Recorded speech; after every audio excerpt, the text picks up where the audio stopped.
Сәлем достар, сіздермен Мөлдір. Бүгін сіздерге жеңіл, дәмді болып шығатын қойдың қабырғаларынан дайындалған шорпаның рецептісімен бөлісетін боламын. Бұл жеңіл тағам, әрі менің жолдасымның сүйікті тағамы. Міндетті түрде видеоны соңына дейін қараңыздар. Ыдысымызға суымызды құйып, еттерімізді жуып, ыдысқа салып, етімізді орташа отта қайнатамыз.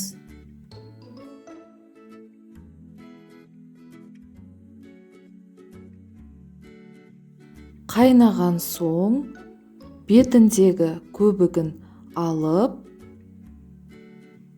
тұзымызды сеуіп, оттың астын жай қойып, бетін жауып, етімізді 1,5 сағаттай қайнатып пісіреміз.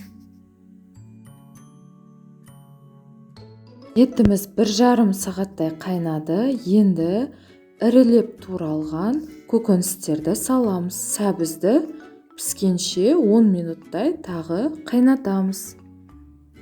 Шорпаға салынатын көкөністер ірі көлемде туралады.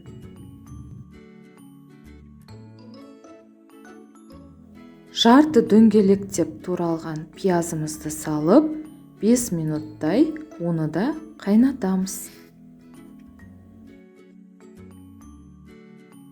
Содан соң қызанағымызды, картопымызды салып, картоп піскенше қайнатамыз.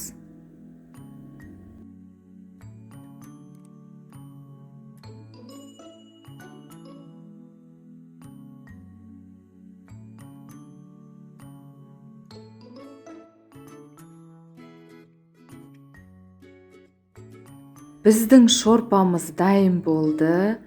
Қойдың қабырғаларынан ерекше дәмді болып шығады. Міндетті түрде жасап көруге кеңес берем. Отбасыларыңызды қуантыңыздар. Видео ұнаса, лайк басып, комментарий жазып, каналыма тіркеліп қоюды ұмытпаңыздар. Сіздердің әрбір қолдауларыңыз менің каналымның ары қарай дамуына өте маңызды.